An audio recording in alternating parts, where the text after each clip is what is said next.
Rich Fontaine, the author of The Nerd Who Saved the Universe and Destiny on Purpose, and I'm here with the Peace on the Street kids for the book review of The Nerd Who Saved the Universe, a book about self-esteem and becoming your own hero through the eyes of Ernest the Nerd. How we doing, kids? Good. And I would love for you guys to introduce yourself. We'll start here and we'll move here. My name's Athena Hyacinth, and I am 12 years old, and I dance. So yeah. My name is Nathaniel Cologne. I'm 9 years old, and I like to play Fortnite. Fortnite. Don't we all? Hi, my name is Royal. I'm 11 years old, and I like to do acting, sports, and read books in my spare time. Very nice, very nice. Hello, I am Amaya Pena. I am 9 years old, and I love to do in my spare time is play with my friends or talk to them. Awesome. I'm Xavier Permanent, and I'm 13 years old, and I like to make new friends and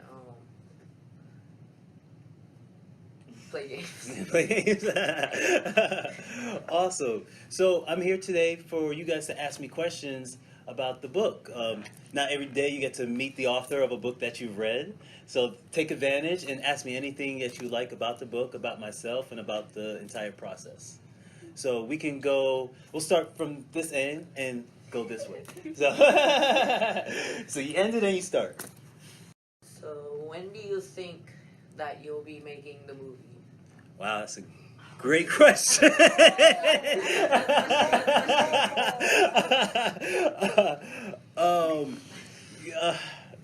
The best way I can answer that question is when God allows it, when the stars aligned and people really get the energy of what the impact could be for a movie, because a lot of things are absorbed in movie form. And I think the book will become an awesome movie. So I put it out there to the universe, and whenever the universe responds, that's when it will become a movie. And you'll get the first free ticket when it does. What inspired you to make this book? Wow, what inspired me to make this book? That's a two-part question. So, or two-part answer, I should say. I wrote a book called Destiny on Purpose, How to Get What You Really Want Out of Life. And it happened from a change in my own life as I started gaining more information and reading books from other people that inspired me to make changes in my own life. And as I made those changes, as I became, in my eyes, a better person, my life started to change. Things that I can't even explain in positive ways started happening. I met the love of my life. I started driving my dream car, started living in my dream house. And I stepped back one day and asked, like, how did this happen? And I realized it was from the knowledge that I gained. So I wrote a book called Destiny on Purpose for adults. But then I wondered, kids would really benefit. Like, I wish I knew this stuff when I was a kid. My life probably would have really have took off. So I said, how can I write this for kids? And I said I was going to write Destiny on Purpose, kids version. And my wife was like, no, kids won't respond to that if it's just going to be just straight facts. So why not write a story?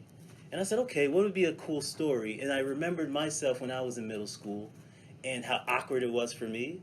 And I wanted to represent that in a more positive way. How can you take that awkwardness, those awkward years, the time where things are just a little bit weird for you and you're trying to figure yourself out? How can you take that and be inspired to be the best version of yourself, not worry about anyone else, but be uniquely you, and promote that out to the world with no shame, to say, this is me, I love me, how I am, and I want to represent that, and who else would represent that than a nerd? So that kind of concept came to me, and I wanted to represent something that kids could read and be inspired by, to say, hey, I'm uniquely me, I'm proud of being me, and don't let anyone ever make you feel ashamed of that. So, yeah, that's the answer. So how would you describe Ernest? Wow, how would I describe Ernest? That is a really good question. Ernest is, I think, a representation of all kids. And why I say that is you get to a place where you know who you are, I feel like, as soon as you hit the earth. So you know what you like, you know what you don't like, you know what you're into, what you're not into. you just kind of have a spirit of yourself that you know who you want to be in life, but then the outside world kind of wants to dictate, oh no, you should be this, or no, you should be that, no, this is cool, no, this is what you should have. And they kind of bombard you with it, and then you start second guessing yourself, and then start to follow trends that have nothing to do with you. That's what I did for many years of my life. I started hanging with people I had no business hanging with, doing things I had no business doing, just because I thought that's who I was supposed to be. And what Ernest is he's kind of ashamed about being himself. He knows he's skinny, he knows he's scrawny, he knows he wears big glasses, and he feels bad about that because other people make him feel bad about it. And what Ernest, through the process of him learning the 3 rules of greatness, he learns to be himself and be proud of it. And so what Ernest to me is a representation of that spirit of being proud of whoever you are. No matter where you come from, no matter your disabilities or inabilities, you're smart, not smart, you're athletic, not athletic, doesn't matter. Who you are, you should be proud of that and just be the best version of that you could possibly be. So that's who Ernest is just a big giant representation of everyone, myself included. How's your career going? How is my career going? My career is going well. I think being an author is a roller coaster because it's not like a movie, it's not like a song where you can get a sample. You actually have to sit there and read it. And we live in a generation where reading is not so promoted. There was a time where there wasn't a lot of TV, a lot of internet. All you had was reading. When I was a kid, I didn't have cable growing up. My parents were a little bit not economically sound, so I didn't have cable. Internet didn't exist at the time. And so the only thing we had really was reading. And so I read tons of books, and it really got my mind and my imagination going. So right now, I want to bring that back where there's other things in video games, there's other things in TV, there's other things in the internet, that you can find the greatest gems in a book. I met a mentor of mine, and he said, do you know where millionaires keep all their money? I said, a bank. He said, nope. A safe. A safe? Nope. He said, in books. He said some of the most wealthiest, most inspirational people in the world write their life experience, all the things they've known to create that wealth, in books, where most people don't read. So that's what they say, they hide it in books, but really they give it out. It's just most people don't read it. So I want to be that person that says, you can find all the gems you've ever wanted in a book. Will Smith once said that there's no problem that anyone ever had that is new, that somebody did not write in a book. So where my career is going is, I think, very well, because I'm here with the Peace on the Street kids, and we're representing this book, and I just love what I do. I love speaking with people. Where did you get inspiration for having Ernest have this big imagination? Albert Einstein said, imagination is more important than knowledge. And I read actually Albert Einstein's bio. The theories that he came up with wasn't from something he learned. He figured it out through imagination, the theory of relativity, all these things. And something as massive as building an atomic bomb, to know how to do that was pure imagination. He had to see things differently than what meets the eye. And that's one reason. The other reason for Ernest to have such a big imagination is through imagination you could be whoever you want to be. And so throughout the book, he starts gaining his courage by becoming somebody else other than himself.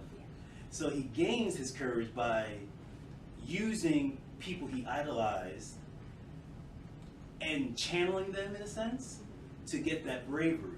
And many of the successful people I've ever read, Robert Kiyosaki, Napoleon Hill. Oh, you do? Napoleon Hill's the best. This kid reads Napoleon Hill. Parents, I need all you guys to hear that. He reads Napoleon Hill. All kids should read Napoleon Hill. I mean, all kids. To answer the question, all the successful people that I've idolized, I've kind of channeled them. So when I started speaking, I listened to a lot of Les Brown, a lot of Zig Ziglar, Jim Rohn, and I saw how they spoke. I saw their confidence. And so for me to gain confidence, I kind of channeled them. I was like, how would Jim approach this talk? Or how would Les approach this talk? And in a sense, I would kind of get their mannerisms and use my imagination to become them in that moment until I was able to get my own courage. And so what Ernest does, he uses that imagination to create something bigger than himself so he doesn't feel so small. And so I think in that way, creating that big imagination is great for everyone, because everything that we have here that we're sitting on, we're recording on, that we're using, even the clothes you're wearing, came from imagination. Everything started with somebody thinking, that'd be cool. I wonder if people could actually talk to each other with a line. That's how the telephone was created. I wonder, can we light something up without using fire? That's how light was created. Is using your imagination is how people invent things and create things that we use in everyday life. Have you ever had a moment in your life where you didn't feel so confident? And why, and how did you handle that? I guess I'll go. Sure. So as a dancer, like in my dance studio, my dance classes, like there's all these very advanced dancers, like girls doing like 100 turns and stuff like that, and aerials and flips, and just like I'm still working on getting my back handspring and aerials and stuff like that. And as a dancer, I'm still working on how to advance myself, and a lot of times I'll see, like, I'll just be like, dang, they're really good and stuff like that. And my dance teacher would always say, like, these kids might be able to go to a dance studio for like 7-8 hours a week, but if you put your mind to it and you keep on practicing by yourself, you could be more successful than they'll ever be. I love that. Let's give her a round of applause. And it's funny you say that. I was listening to an interview with Kobe Bryant, and he said the same thing. He said when he moved from Italy to Philadelphia, all the kids were into basketball. He was into soccer, but he wanted to play basketball. And so he wasn't that good like the other kids, and they just made fun of him and made him feel smaller for his skills. And so he would just train relentlessly. So while the kids were out playing or playing video games, doing other things, he would just work on his craft, until now, obviously, he's better than all of the kids that he ever played with. So, that's really, really good.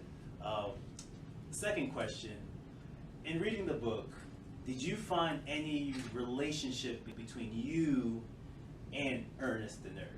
Did you feel any type of comparison, or like you related to him in a way? I did.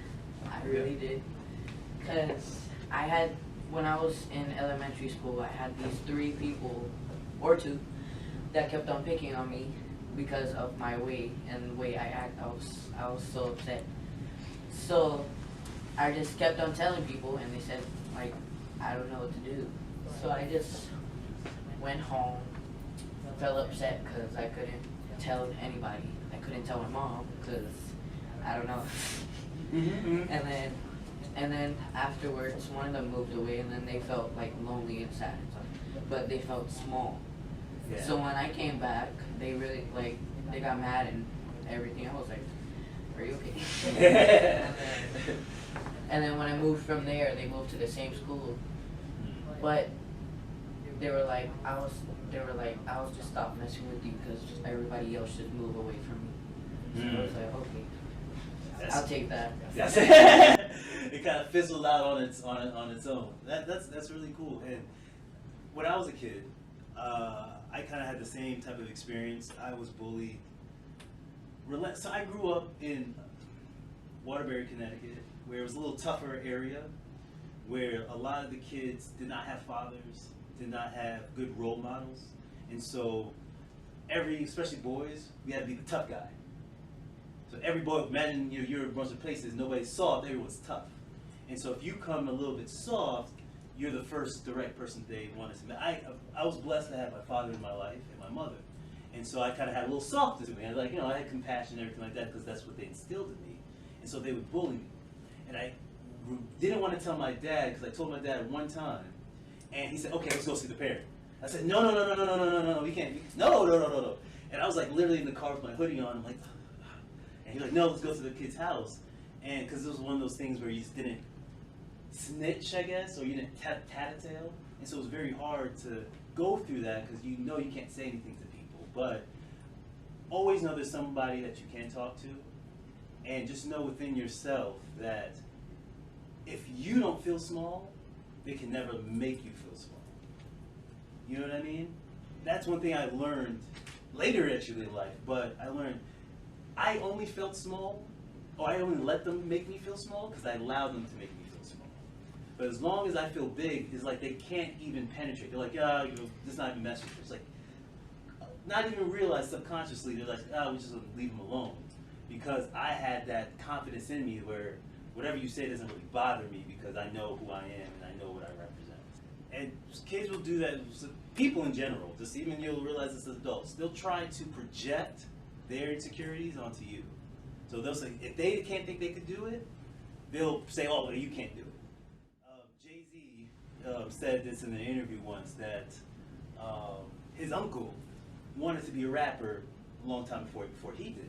And he told him, hey, listen, I'm going to be a rapper. I'm going to be this big time rapper. I'm dropping this album and everything like that. And he's like, he'll never leave the city. You know, that's never going to work. You'll never be these big guys. You'll never be Run DMC. You won't, you know, that's not happens to people like us in Brooklyn.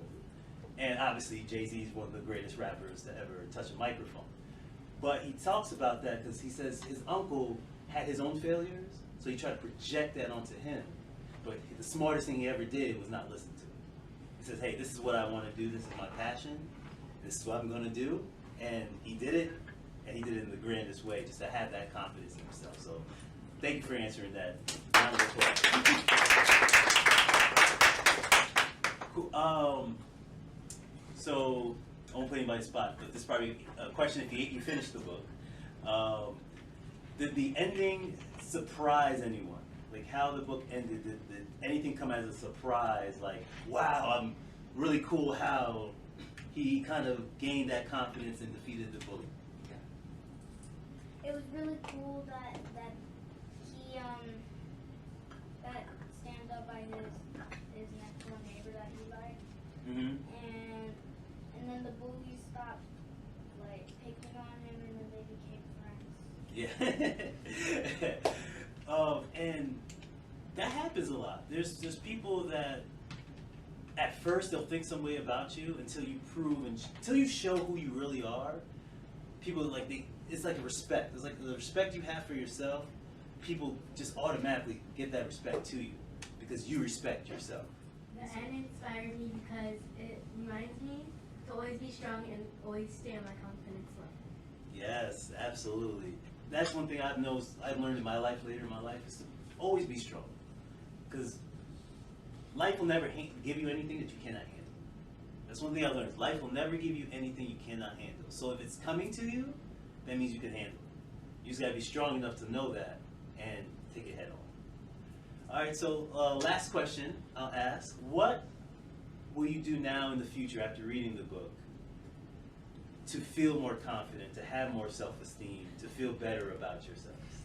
When I became older, I will present this book to everybody and make it feel like pretend like it was you that got bullied, and then you got standing up, and then you stand up for yourself. Trust me, if I wanted to be a teacher, I would have said, you must read this book right now. Write a whole summary about it. That's awesome, man. That humbles me. Thank you. Finish it in a week.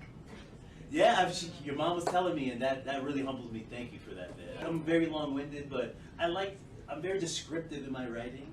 I like to paint a picture. So if I say he's in a room, I fully describe the room, so you really, the reader can see it. So I think of it in movie form, right? I see everything in movie form, so when I write it, I want the audience to be able to, oh yeah, I see exactly where he is, I see exactly where he is, especially the fantasy part. I want you really to get into like, man, he's jumping off a waterfall. That's cool. So I really want you to see it. So it's a little thick, but it's not hard to read or anything like that. Yeah, what else would you guys do to build self-esteem within yourselves moving forward? I'll try to put myself out there and try to tell my first period teacher and see if she'll read the book to the class and everything, and then we'll try to make a test or a test? We'll make it a quiz, not a test. We're testing scares people. We'll call it a pop quiz. And last but never least, It will inspire me to always be strong and help people. Yes. I always notice the more you help others, This is something that my mentor Les Brown taught me, is if you have a problem, help somebody else solve a problem, and usually your problem gets solved. Yeah. You know what I mean? So if you're ever facing like, man, I don't know what to do, go out and help somebody else, and usually just through the law of compensation, that energy just comes back to you. And so always just know that if you're ever here a down spot, just do something for somebody else, and things happen. People said, hey, I'm gonna get your book in school. So stuff like that happens for you. I do have a pop quiz question. See if you read the book. Out of the three, have courage, love the process, and believe in yourself. Which one is your favorite? Believe in yourself. Yeah. Yeah, believe in yourself. Actually, I'm gonna say love the process because I'm not sure where I heard it from, but somebody said it's not about the destination, it's about the journey. That's what he said. Yeah. We get on that one. Believe in yourself is my personal favorite as well. But what took me the longest to appreciate in my own personal life was love the process. That it is an ongoing thing. It's never ending. It's never ending. So to better yourself is always an infinite process. You can always better your best. And that took me a while because I'm like, man, I've done the work. I got to do more work. But once you start to love the process, you'll realize that it's good. It's always evolving. You're always evolving yourself. And before you know, you start becoming better, better, better, better, better. And then you can teach other people, hey, like, how did you get from 0 to 60? How did you come from poor poverty to abundance? And then you can teach people, hey, it's a process. And it's still a process. There's people that had $1 million, completely bankrupt.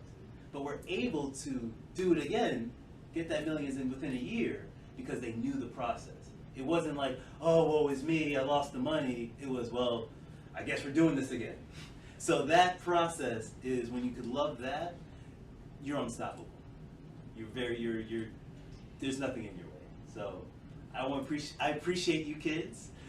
Thank you again. Give the people your names and shout outs again. My name's Athena Hyacinth, and I would like to shout out everybody who believes in me every day. Ooh. My man? My name is Athena Kumar. I'm 9 years old, and I want to give a shout out to my dad. Yeah, daddy. Big shout out to all the dads out there, to being fathers. That's a beautiful thing. My name is Royal, and I would like to shout out to my mom, my parents, and everybody that supports me. Yeah, mom. Hey, shout out to all the moms out there. It's a beautiful thing. Hi, I'm Maya Pena, and I want to give a shout out to my whole entire family for supporting me and always being there for me. Yes. A shout out to supportive families. Always support your kids' dreams, no matter how weird it may sound. When I wanted to be an author since I was 8 years old. My dad told me there's no money in being a writer. So that's one of the reasons why I stopped doing it for such a long time. But everything in my bones told me this is what you're here to do. So that's why I'm back doing it. So support. If your kids say, hey, I want to learn about cockroaches, I want to be an expert on roaches, say, hey man, have at it, because you never know. There's people that gain careers, major careers, on learning insects and being botanists and learning about plants and birds. Biologists. There's something in them that's telling them to do something that you guys got to get out of the way and allow them to do what they're born to do. And lastly but not least, Hi, my name is Xavier Permanan, and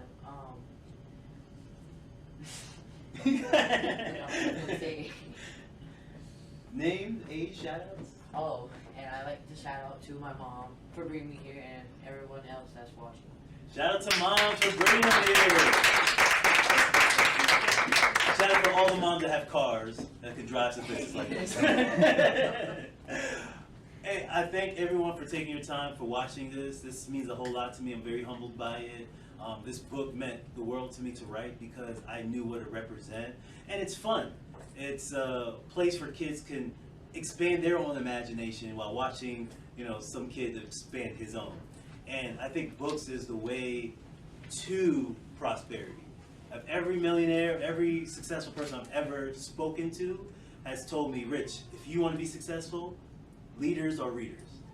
So the more you can represent reading, not just a textbook, not just what they ask you to read. Read for fun. I used to read Goosebumps books. I used to read, see what I mean? I used to read The Outsiders. My very first book that got me into reading was S.E. Hinton's The Outsiders. And that book changed my entire perspective about reading, because in the book was somebody that represented me. I grew up in a rough area, and when I saw, like, you know, gangs and people fighting and stuff, I was like, whoa, what is this book about? This is strange. It was the first time I saw somebody representing what I was going to. Because if you ever read the book Pony Boy, he didn't like fighting. He didn't like getting into those scuffles. He didn't like being in the gang. But he just found himself in that life. And I kind of related to that. Like, I didn't want to fist fight. I didn't want to get into troubles. But I found myself in that life. And so having somebody to relate to kind of talk to in a sense, changed my life. So get your kids to read, even if it's not this book, any book, a picture book, a pop-up book. It does not matter to me as long as you got them in that process of reading and educating and expanding their minds. So again, this is Rich Fontaine of The Power of Self-Entertainment, the author of Destiny on Purpose, The Nerd Who Saved the Universe, which you can find directly on Amazon and Audible and on my website. Check out richfontaine.com, on social media outlooks. This was a great representation. Thank you, Peace on the Streets. Thank you, Mimi. Thank you, parents. It was awesome. Appreciate it. Namaste.